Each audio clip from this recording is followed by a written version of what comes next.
Hello there guys, this is Knight79 and today I'm going to be looking at the new DLC, the Longbeards DLC that came out with the three new factions, which was the Langobards, the Allemans and the Burgundians. So here we have them. They've all come under the Barbarian Kingdoms, so all of them sort of share the same traits as the Franks and the Saxons, as we can see. So it's new kingdoms, building conversion rate of minus 50% cost. Some people go, yeah, okay, it doesn't seem very powerful, but with the way that some of these factions work, eventually you're going to be pushing down into sort of this territory here, and it's all Roman. Now all the forts and buildings there are Roman settlements. Now it can cost anything between sort of 7 to 15,000 talents, depending on the level of the building, to convert those into a barbarian one, so that you can upgrade them and so that you can get the actual garrison there. For example, if you just take it over, leave it as a Roman settlement and repair it, you have no garrison. So if you can't rely on it to defend itself. If a rebellion rises up or anything, so you really do need to be converting them as quickly as you possibly can. Now, being able to reduce the cost of that by 50%, that brings it down to 4,000, 8,000, you know, at high levels. It's quite a good little trait to have. In my Geats campaign, I've been starting to take over some of this territory in Gaul, and I'm having quite a few problems converting some of the buildings. I did actually lose one of the buildings because a rebel army came to take it over. I couldn't convert the building, and I had one unit defending it. I couldn't defend it, even against a four-unit rebel army. That one unit wasn't enough to defend the city. So it's very important that you do convert those cities. That, in itself, the cultural trait, mid to late game, early game, it's got no benefit really. Mid to late game, it's got a very, very powerful benefit, and it's quite a nice trait to have. Now let's have a look at the Langobards. Sorry, Godwin's Chosen. So Emancipators, double unit replenishment when taking on troops post battle, and the Fury of our Maker's Hand, plus 10 unit morale when fighting against armies of other religions. Very, very good. Both of them are really good. I've had a bit of a playthrough with the Langobards already, just to see what they're like, and I was able in 5 turns to move into Italy. I basically controlled this whole province here. I controlled Rear Ethnosium. I was moving down to the top of Italy. I had this area controlled. I basically no, it was about 10 turns. Say in the first 10 turns, I had all this area here that belonged to me. The problem I had is I expanded too fast, and then you know, I had 4 full stacks of Roman came and just wiped me out. So it was too fast expanse. But what that trait of being able to take on extra men and have extra morale when you, especially because you're going to be fighting Romans pretty soon in these campaigns. It just kept me going. You know, I'd take a bit of damage as I took the city. I'd replenish from killing that army. My army was at full strength, so I'd taken some damages from the fight, replenished after the fight, took on the warriors. Army's back at full strength. It was amazing, really. It just allowed me to just keep raiding and keep going and keep going, to the point, as I say, I expanded so fast, I ended up getting my ass kicked. Right, so we've got the Allemans as well, so let's have a look at these guys. Germanic Unity, so it's the same trait, the 50% conversion rate. Royal Splendour, plus 50% to the general's radius of influence. It's not bad, you know. With the way that units break in this game, it's very easy to break a unit, and they tend to rally pretty quick. So if you've got your general with a huge radius, he's constantly giving the morale buff to the troops. So yeah, it's quite strong. It's not that strong, but it'll do. And Frontiersmen, plus 15 melee attack versus Romans. One of the things with these new 3 tribes is the game tends to push you to go south and start pushing on the Romans. You're right on the borders of the Romans, you will be fighting them. So that's, yeah, pretty 15 melee attack versus Romans. considering they all go into Testudo, that's going to be quite good. You're going to be able to try and break through a bit of that defence that they've got. And last but not least, we have the Burgundians. Same trait again, new kingdoms. And we've got bread for the hunt. 10% unit replenishment and harsh sustenance. Plus 15 food for every region with poor fertility. Now with this tribe, you get pushed sort of north. You know, you're instantly at war with most of the Vikings. Now that's really poor fertility. The region that you start off in here, it's poor fertility. If you go east, it's poor fertility. So when you build a farm there, or build something that's going to give you food or horses, or you know, I've not seen it trigger on an industry building. You've got to build a farm. Because it's poor fertility, you get an instant plus 15 food. It's quite strong, you know. I've not had any starving problems yet. Now, I've not played any of these campaigns through in depth, but from what I've seen of I've sort of played the first 10-15 turns of each of them. From what I've seen so far, it's not a bad little trait to have. I've had no food issues with the Burgundians. When I played with the Alemans, I ran out of food really quickly. When I played with the Langobards, again I ran out of food within the first turn. And straight away I'm taking losses because I've got no food. So the traits, yeah, they're quite good. What I'm going to do, now I've gone over them all, in this video is going to be sort of like the start of the Langobards. So I've just had a bit of a chat about what we've got on the DLC. I'm going to do sort of the first few turns of the Langobards campaign. This is a campaign that I will be focusing on Twitch, so I'm not going to do a Let's Play series on YouTube. I probably will upload some of the videos to YouTube from my Twitch stream, but this is just a purely Twitch campaign. I'm probably going to be doing all 3 of these campaigns on Twitch. I'm not sure yet. I might do another Let's Play with the Alemans or something, with one of the harder ones, but at the moment I'm just going to get stuck in and do the Langobards. Now, I'm not going to let the cutscene play, because it's about the barbarian kingdoms all have the same cutscene, and it's the same as the Viking one. So I'm going to skip through that, but I will allow the pre-turn intro to show. Worship of the great god Godan has left its mark on the Langobards. Your name, and even your appearance, pays tribute to his wisdom. Like him, you will have to rely on wit and diplomacy to compensate for your inferior power in these troubled times. Already your silver tongue has earned the approval of your Germanic neighbors. All you need do is pick the mightiest ally. The Franks to the north are powerful and well disposed to you, as are the neighboring Alemanni. In order to demonstrate your worth, consider eradicating the Vandals that pillage these lands. At the end of the road, a great prize beckons. Godan has revealed the coming of a great Langobard empire in Rome. Okay, so straight away we're getting told we've got a few allies to choose from, and you know, let's strengthen those allies by taking out the the Vandals. Sorry. Now, I'll be honest with you, I tried it.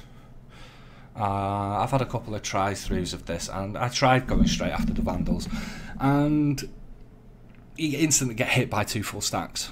It's not worth it. Not straight off the bat. You know, maybe a bit down the line when you're a bit stronger, yeah, go for it. But straight away, don't go anywhere near the Vandals. So, first things first, let's have a look at the missions. So it's the same as pretty much every campaign. Survive until the spring of 400 and you get 2,000 for it. Now we get bonus missions on the side. So, loot or sack 3 different settlements. Yeah, pretty easy. Labour service. Maintain 10 units of young wolves, which we'll have a look at in a moment. Now, with the Langobards, construct the sacred forest. It's a tier 4 building, or tier 3 or tier 4 building, I do believe. I'll show you in a second. I don't quite like it. And then to try and get a defensive or military alliance with the Franks, it's not as easy as you think. It's quite tough. So the sacred forest. I'm not going to have a look at it there. We'll have a look because it's here. Okay, and there's the Sacred Forest, Tier 3. It's 5,000 to build it, and you need Land for Loyalty as the technology. Land for Loyalty. It's right there. So if we were to do that, it's 16 turns. And to actually build it is 4 turns. So it's 20 turns to get that. So you'd get it just in time. However, look at what we've got to do. Now we get the labour service, so it triggers, you know, we gain from that. We get local traditions, good cultural buildings. We're going to be building a lot of those, so increase wealth, fantastic. You'd think, oh, but I want some of these up here. You know, you lose out on getting bows, so you're not going to have bow units straight away, which everyone goes, oh crap. It's not bad. You can get mercenary bow units, and they're not that expensive. And because you're going to be fighting Romans a lot, one thing with the Romans, bows, once a Roman unit goes into Testudo, a bow is shit, for lack of a better word, and excuse the language, but a bow is shit. Apart from being able to use flame and whistling arrow, that's the only reason you'd want to take them against Romans. Slingers, on the other hand, for some reason, I don't know what it is, but if you watch people on Twitch and you watch people's videos, when they're playing with the Romes, slingers tear them to pieces. Archers, the arrows bounce off, but slingers tear Roman units to pieces. So you don't need that woodcarver straight away with the Langobards. You just don't need it. You can get slingers. They're cheap, they're effective, and they will do. And because you can get mercenary bow units, you can take 1 or 2 bows in your army, use your missile units as slingers and brigands, which are the javelin men. They have huge damage, and use the bows as status effect buffers. Turn off auto fire. I'll show you in a battle, but turn off the fire at will. Stick them on flame, volley of flame. Stick them on whistling, volley of whistling. Instant, bang, see you later. You've just lost, what, 15, 16 morale? If you've got a general with fear on top of that, there's another 9 morale, 20 morale down. Give them a couple of kills, they'll rout. So it's bows. With the Langobards, bows are used to use the status effects, nothing else. Later in the game you're going to need them, but at first you don't need them. So yeah, okay. So let's have a look. We'll go through. So wealth from commercial, great. So this one enables growth. It's going to cost you 2,500. All right, you can upgrade your cities. Brilliant. You're going to get more public order. You're going to get more wealth. You're going to get more growth. And growth at the start is actually quite hard to get for the Langobards. But this is what puts me off going for that objective, is training land for loyalty. 10,000 talents in the first 20 turns to pay for a technology that, okay, for main settlement building, so I can upgrade my towns and things. It just seems as though it's too much. You know, that's a lot of money. But if you do a lot of raiding, you know, if you set up yourself with a nice little home base and then just go out and do a lot of raiding, you'll get it easily. So I'm going to try. I've done other routes, but I am actually going to try this time. Alright, same as everything. The family tree is the same as the rest. You know, one trick here though, guys, let me show you. You won't be able to do it straight off the bat, but you've got all your generals here. Because this guy, when you adopt a general into your family, now your family's quite small, so you want to grow your family. When you adopt a general into your family, every other family member takes a -1 loyalty hit. Straight away, bang, -1 loyalty when you adopt. Now, that can be a problem sometimes. If you've got a general that's sort of hovering around 4 or 3 or 2 on his loyalty, and you adopt, you instantly trigger a civil war, or you're going to get a civil war pretty quickly. So adopting can be fantastic because you get a really good general into your family, but it can be it can be quite bad. On the other hand, when you've got a situation like we have here, Ulrich is 15 years old. So if we were to adopt, yes, he'd take -1 loyalty, but he has no loyalty at the moment because he's not an active general. So adopting early on with generals that you have, it's quite a good thing. You know, you can basically negate that negative loyalty. So what we're going to do to get influence is make sure we use our king for any fight. So if we use the king for any fights that we do, we get his what's it called? It's I can't remember. We get his currency thing up, and we're able to then adopt members into our family and grow our family. But we'll have a look at our generals quickly. So what's he got? Second wind, influence, authority, cunning, yeah, minus upkeep, yeah, public order. This guy, I bet he's crap. So his integrity. So what I'm going to do is give my general everything, the whole army. Now, I'm not going to give him the whole army actually. Let me see.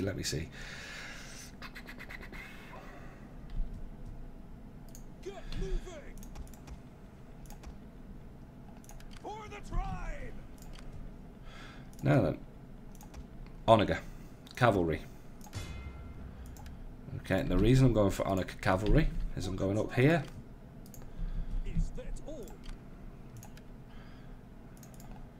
And I'm getting another Onager. Now it's an expensive start doing it this way.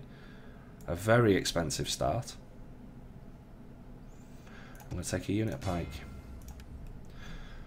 So that's cost me a lot of money, and it's costing me a lot per turn. Now, we're going to have a look at diplomacy. So straight away, you have allies, and if you look, one of the things that makes the Langobards really quite an easy faction to play is everybody likes you. You know, you've got no enemies. Everybody's happy with you. Now, I've tried attacking the Elements, and because you've got this frigging trade agreement with them, you then instantly go to untrustworthy on the trustworthiness, and then you cannot, for the love of God, for about 5 turns, you cannot get any diplomatic traits. So the overall goal is to take this whole province, yes, but to hit the Elements straight away, you're going to start taking a lot of diplomatic penalties because of that. So what I'm going to try and do is maintain relations here. Yep. So they reject it, no problem. So the Saxons, I'm going to attack. So I'm going to take this, and the reason I'm going to attack these is I want a trade resource. Once I've got a trade resource, I might get more trade, and you can get leather here, gems here. You've got wood up here, gems over here, lead here, irons around here somewhere. Now Thuringians, they're going to be my second attack, so I'm going to be going here and here. Okay, I won't have control of a full province, but this will help me get my food. And the Varinians. So really what we want is non-aggression here if we can. Right, so they went for it this time and trade. No. Right, so the Franks. Offensive? No. Non-aggression then. So we've got non-aggression now with the Franks. We're building up our diplomatic relations there.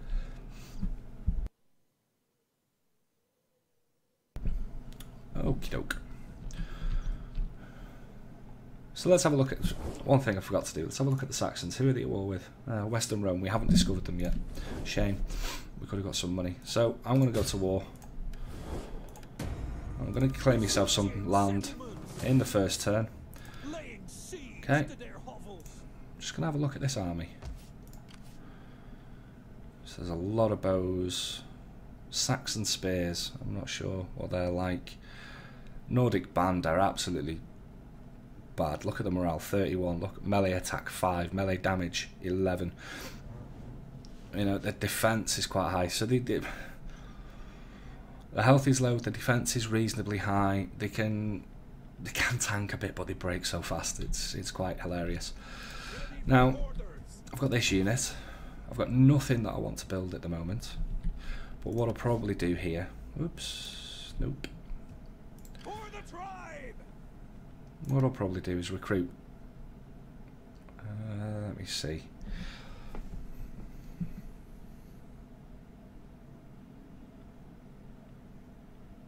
So these guys, sorry, it's their unique unit for the Langobards, the young wolves. Absolutely amazing flanking unit. They've got rapid advance.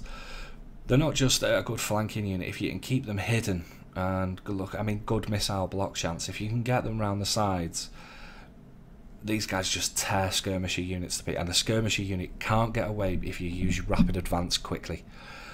You know, so they just rip skirmisher units to pieces. You've got your basic German, you know, your spear units, basic spear units that can hold a cavalry charge, and then you've got your flanking units, excellent armor piercing damage, poor armor and low health.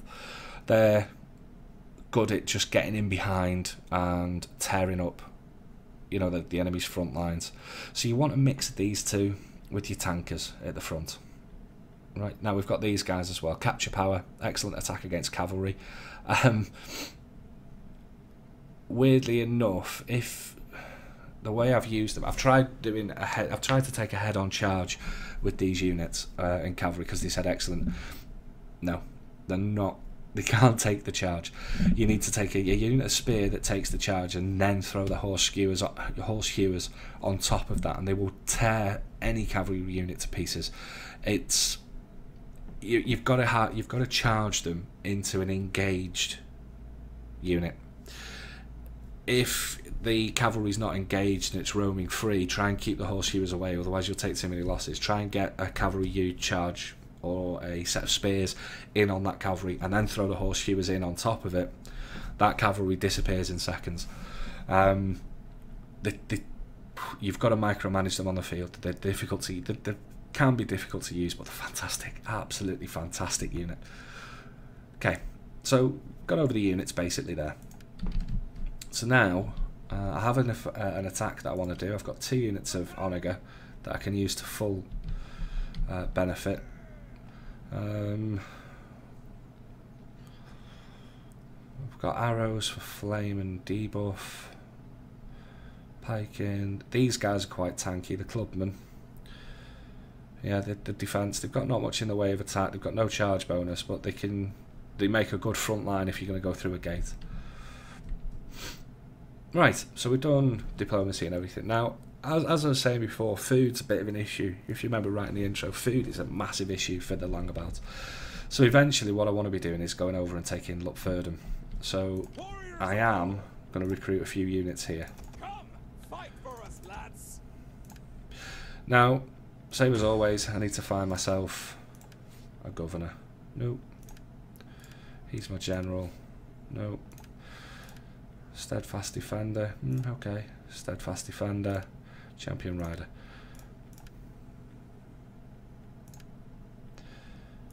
So what I'm going to do, because of... Let's have a look at this statesman. He'd make a better general. So... recruitment cost. He's already a general. Put him in there. Here I'm going to buy one of these steadfast defenders. They're only 825, so you might as well buy it early on. Okay. Now to get him, as you can see, I'll turn this off. He's not got much in the way of integrity at the moment, so getting his integrity up is going to be pretty tricky. But eventually I want him in as a companion as well. So we've done everything here. Summary. I can have a fleet, but I've got no ports. So let's have a look at what we're going to do here. Now growth, as you can see, it's a bit of an issue. 7. This is a 3 building settlement. It can go up to 4. Again, it's 7 turns. This starts off with 4. Again, 7 turns. So growth is something we really want to be pushing for. One thing though, I mean, if you do look at the settlement details when you start out, you've got problems. You've got corruption problems. You've got no food. You know, your income's pretty low. Your taxes are pretty crap.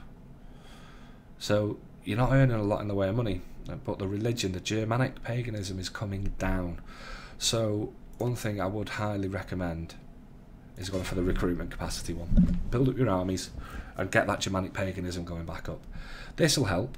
You know, if you start looking, if you get a bit of money and you want to upgrade and get up to the Sacred Grove, so you're only one away from your goal of completing your quest, then go for it. But at the moment, you've got no food, so you can't really upgrade that at the moment because it's negative 20 food. You then start taking losses. So, quick battle. Show you some of the units. In fact, let me maintain this siege. We take this settlement for the tribe. I'm not going to recruit. Instead of recruiting, no, I can show you those. Sorry, guys. We need good fighters. Come, fight for us, lads. I can show you those in another fight. Attack! Let them cower before us. So I'll show you how the units work, and hopefully do okay here.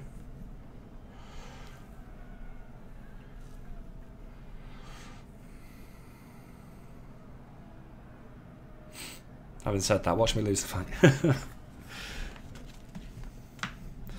Now I don't want to deploy in rain. I need dry here.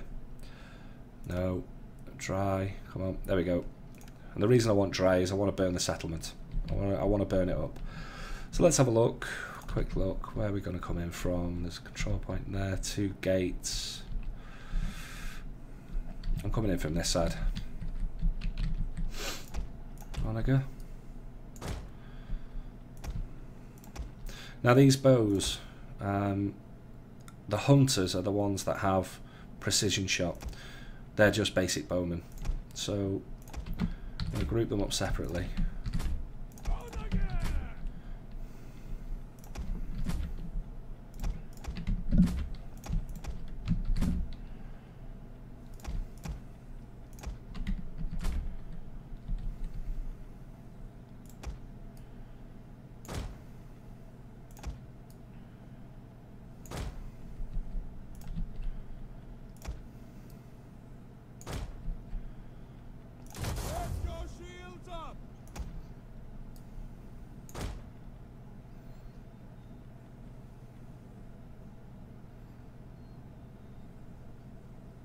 Interesting.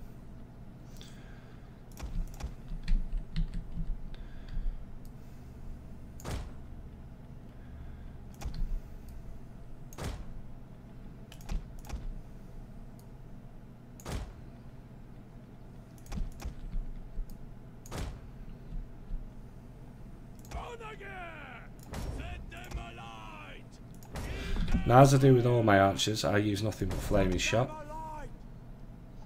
So we'll just go through this actually, because there's a lot of discussion about arrows in this game. You know, people say, "Oh, why use flaming shot? It's not as good." In my opinion, and the opinion of a few other guys, it's by far the best. Base damage of 35. Okay, so we'll go up against standard shot. Base damage 30. Armor piercing 5. Okay. There's no armor piercing on it. Minus 9 morale.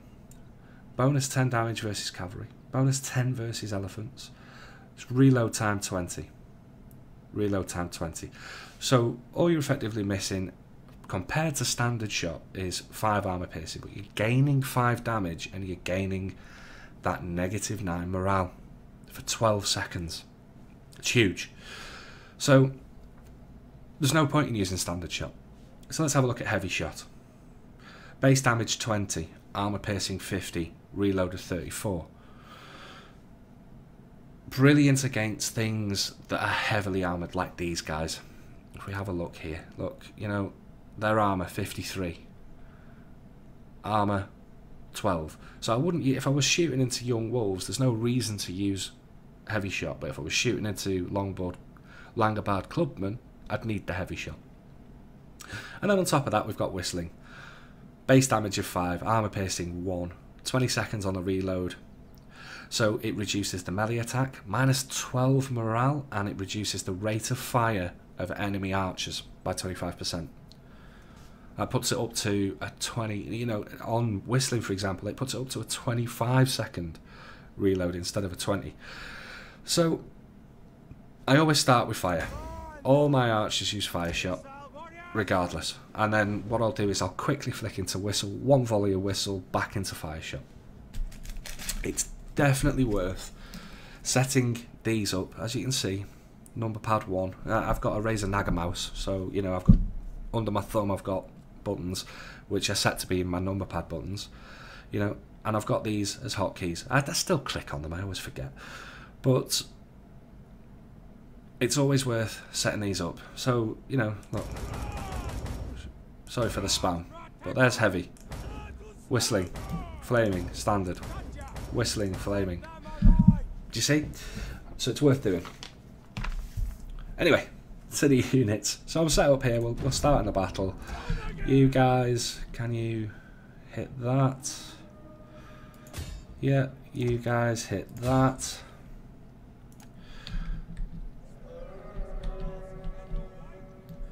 So we've got one tower and then we've got 2 towers. Is there another tower this side? No. So just going to blow the doors up. Pretty bad shots, aren't they?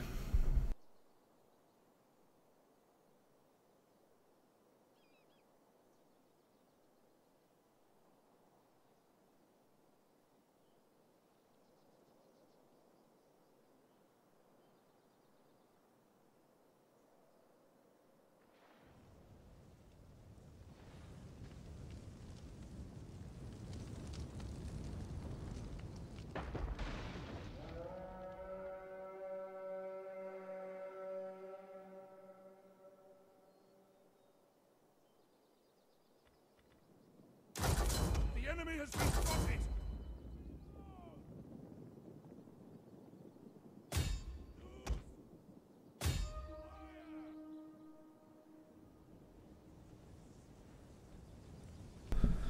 Okay, so I'm just going to pull these gates down. Now again, people ask why do you use flame on these? What you've got to do is look at the damage. 175 against 100. Armour piercing 100 against 175. Explosive damage 300. Reload time. And then there's the Nymus. You know, it can damage buildings, So if you want fast reload and pull things down fast, use standard round. But look, it's damage 100 armour piercing against 100. You know, there's no reason to not use flaming round. So let's use them both this time. And we'll pull that tower down.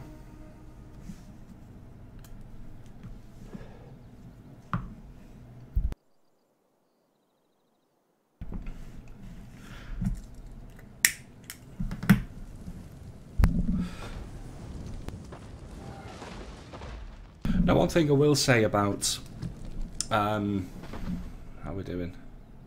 Right, that'll do. One thing I will say about this game is ammunition is so scarce, you need to be careful with it. You know, like one volley was enough to take that tower out. So rather than both firing, I might have been too late on that one actually. I think they fired.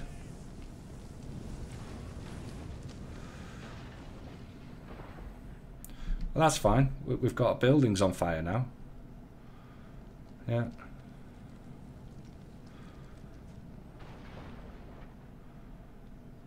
So pull the towers down. Take fire at will off.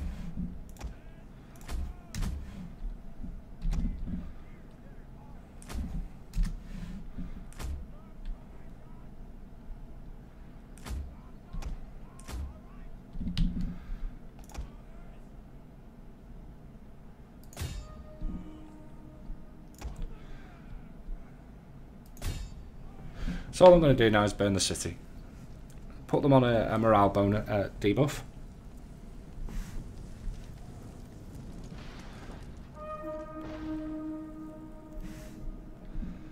So there's the city on fire.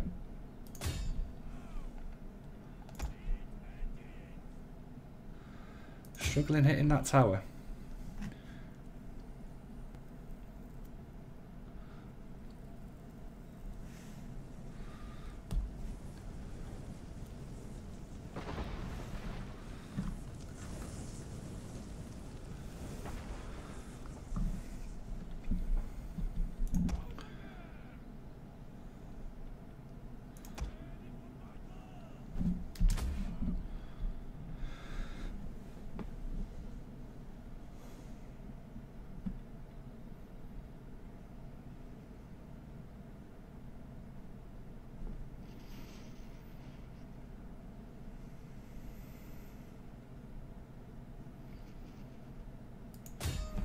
I just want to pull these towers down. So I've got the city on fire. My honours are now out of ammunition. I'm not getting a good shot on this tower. So there we go. That should do it. So we'll just wait and see. We've not done much in the way of damage to anybody.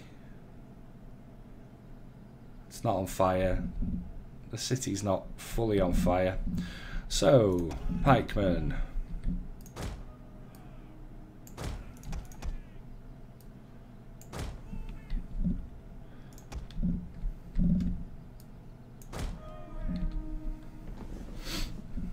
So here we go.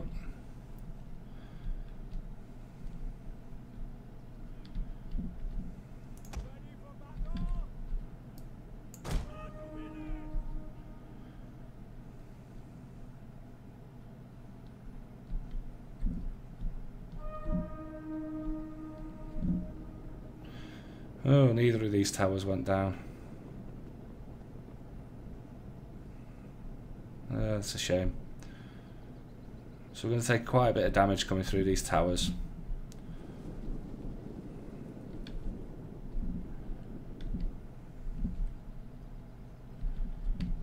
The enemy settlement burns! Warriors, move out! We'll kill them all! Scrappers ready! Just going to have a look at them.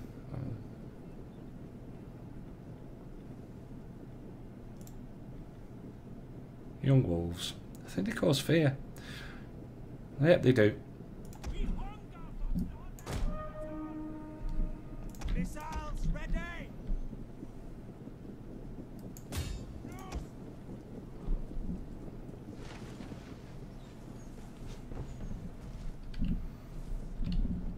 Battle ready! Fire on them! Gotcha! As you say! Fearless warriors!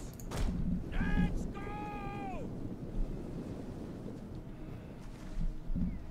Missile warriors! Okay, they're taking quite a bit of damage. Get running! Put them into loose. Now! The men are broken and are fleeing! Blood! No, we didn't manage them very well. Missile armed warriors!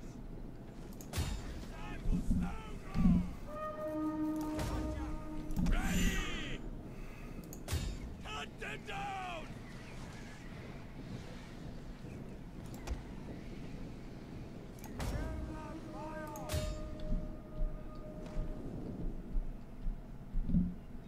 Swift horsemen! Missile warriors! Set them alight! The men are running! Stand and fight, damn you! Battle ready and eager! Move it! It's running! You have our spears! Run! Curse you! Scrappers ready! We'll kill them all! Mountain warband! Warriors, move out! Warriors, eager for blood!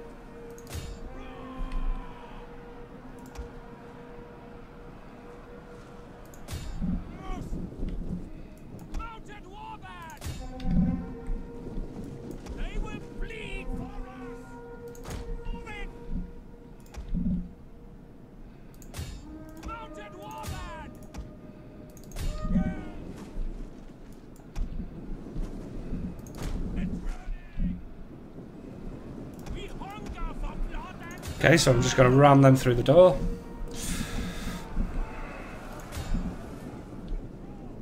our men flee the field of battle.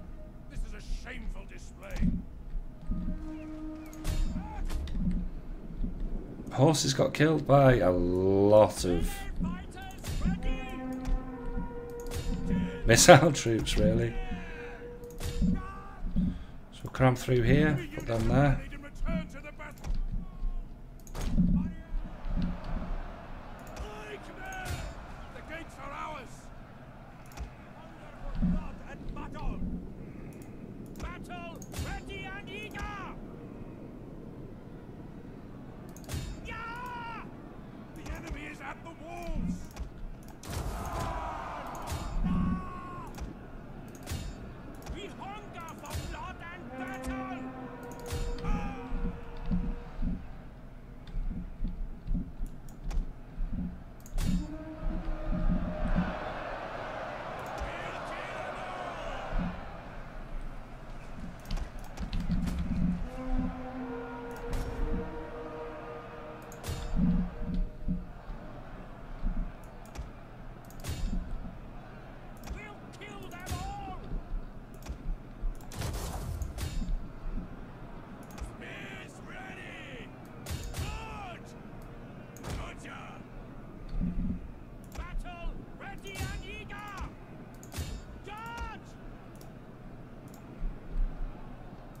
Okay, I'm going to bring my general around this way.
The issue we've got here is when we're getting tucked towards a gate.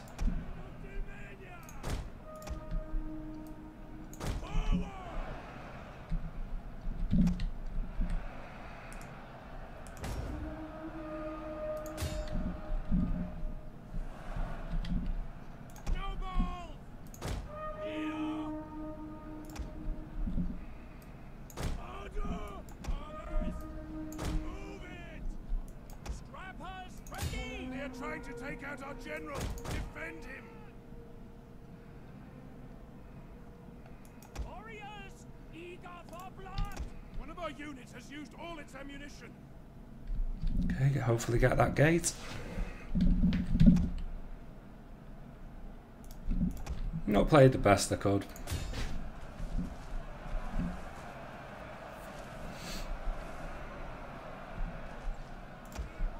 "15 seconds, we get rapid advance.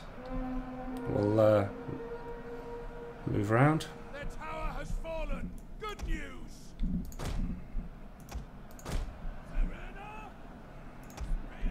ready for battle.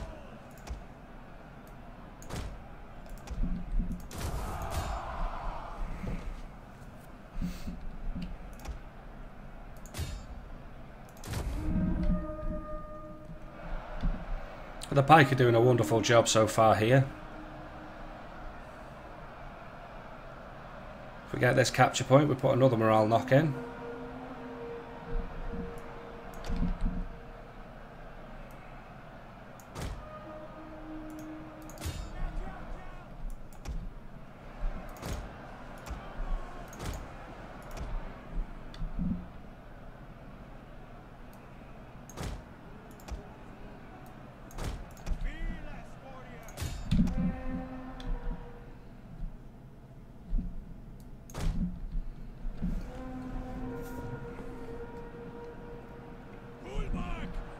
Well, the pike are about to go.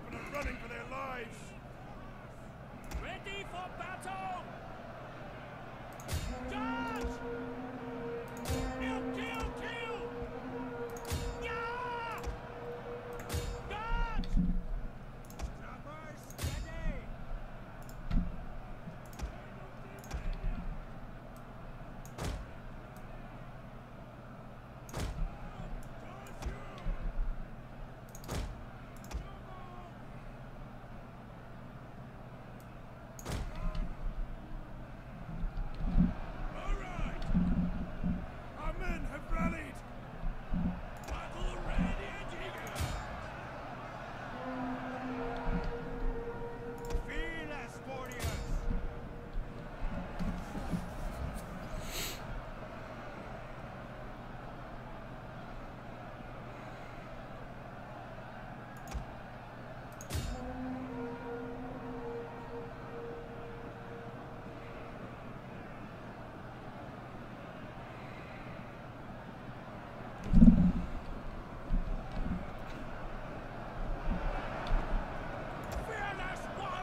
Right.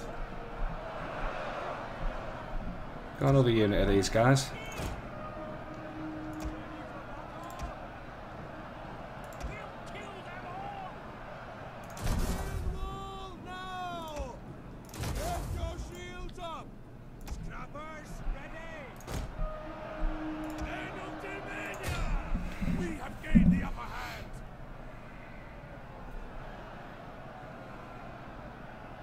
So it's just the general who's up at the top now. So what we will use are those two. Once all this is broken, we'll reform. We'll come up this way. We've got a tower to deal with. Pity I've not got my horses, really.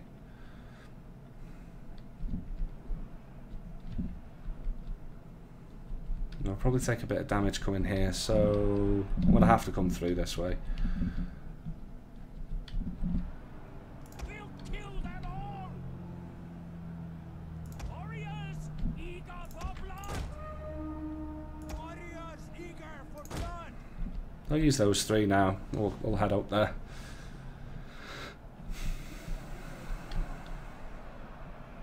So as you can see, equal number force, and the units, they're pretty strong. I mean, here I had 2 units of wolves, 2 units of Longobard clubmen, and 1 unit of pike. Okay, it's a mercenary pike unit, but that held off against the whole melee army really here. Okay, there was 2 archer units peppering me, you know, so they're tanky. These guys are tanky as hell, and for a push through a breach like this with pike, they performed outstandingly. I am so happy with how they performed.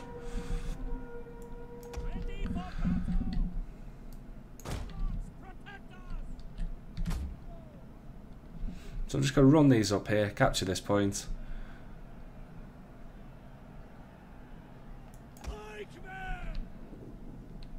Oh, we've got a general to deal with.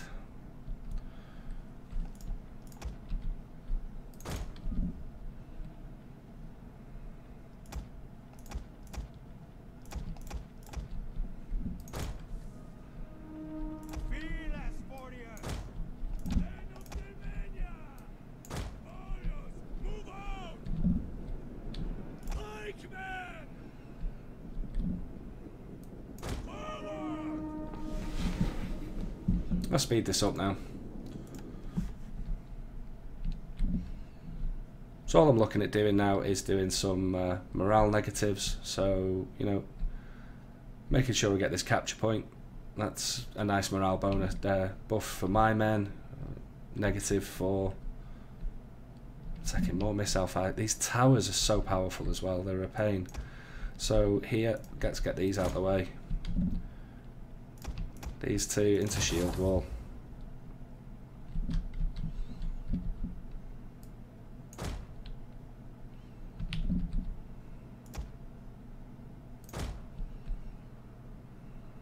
Let's use the cover of the building. Still hitting them, but flee the field of battle. This is a shameful display. who ran away? Bastards.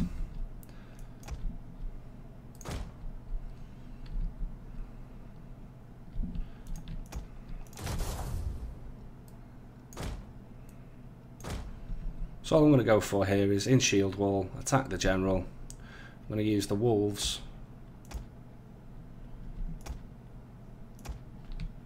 just as a debuff. Okay, we've got that capture point. Let's go and get this.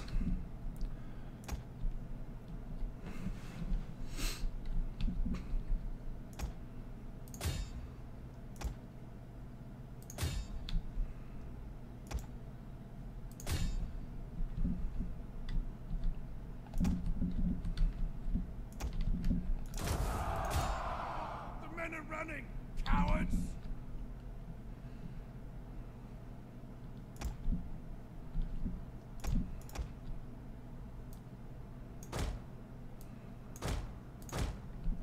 A victory point is almost within our grasp. So yeah, Langobard units, I'm quite happy with them. I probably, you know, some people out there probably do a lot better than what I did. These guys, so powerful and tanky. I'm surprised. I'm upset I lost a lot, but that was too, you know, bad play and putting them under the towers. Cavalry, same as any other barbarian cavalry, really squishy as hell, you know, and if you don't look after them, they're going to die pretty quick. Now, what I'm actually going to do here is just occupy, and as you saw there, 17% was my replenishment rate. That's the trait kicking in. You know, as I was talking about, that there was the trait of increased. Whenever you finish and you take on warriors, you gain more. Let me have a look at it. Double unit replenishment when taking on troops post battle. So really, that should have been what was 8%? That should have got maybe 8-9%, but it's given me 17 instead. So as you know, look how damaged that army was when it left. Do you remember these were really low? I'm almost at full strength. It's fantastic. You know, it is a really powerful trait. Now, just to show you what I do here, I do repair. I'm not repairing that one, it's too much money, but I'm repairing the food and I'm knocking down the granary. The reason I'm knocking this down is I want to build for the leather resource. So we've upgraded. Oh, no. Stop. I'm going to go for defence. And let's see what we can recruit. So we can recruit these guys. No. Hurlers, maybe. I'm recruiting a full unit here. And now we've opened up some more options. So I should be able to get a trade agreement here. Forward to your wisdom. Our warriors, both proven and young, have a taste for battle. Give us word and we will attack. We could lend sword. I'm going to do that because it'll strengthen, because we're both with the same war. It will strengthen our relationship. See? So now the Marcomanni. Let's see if we can get this trade agreement. And the Anglers. Trade agreement. No, non-aggression. I'm not going to go for the non-aggression because I'll probably take them out next. Well, the Varinians now. Yeah, non-aggression would be fantastic here. And a trade agreement would be even better. Alright, we'll try for you next turn. These guys really don't like us. Yeah. Treaties with the Markomans. So I'm going to look at taking these out next. I look forward to your wisdom, but I trust. I'm going to have to throw money at these. So I've got myself a nice little... You honor us. Okay, I've taken that for now. I am going to backstab them. All I'm doing is protecting this flank and this flank. So he is protected. I'm not going to get attacked from here, allowing me to go this way or to go this way. Yeah, and that's how easy the start is of the Langobards. So I'm going to end the video here, guys. I'll maybe update a bit further details of what's happened with the campaign. I'll probably do some highlight uploading from my Twitch.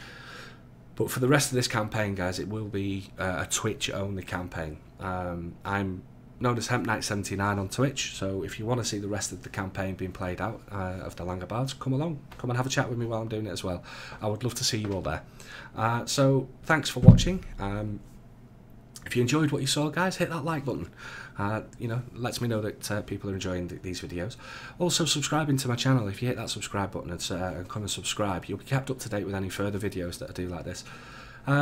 A lot of what I do is Let's Play, but I will look at, with the new DLCs, I'll be making sure that I get every DLC, and as it comes out, I'll be doing a bit of a breakdown of the units and having a look at basically what I've done here. So, yeah, thanks again for watching, guys, and I will see you either at Twitch or in one of my next videos. Bye-bye.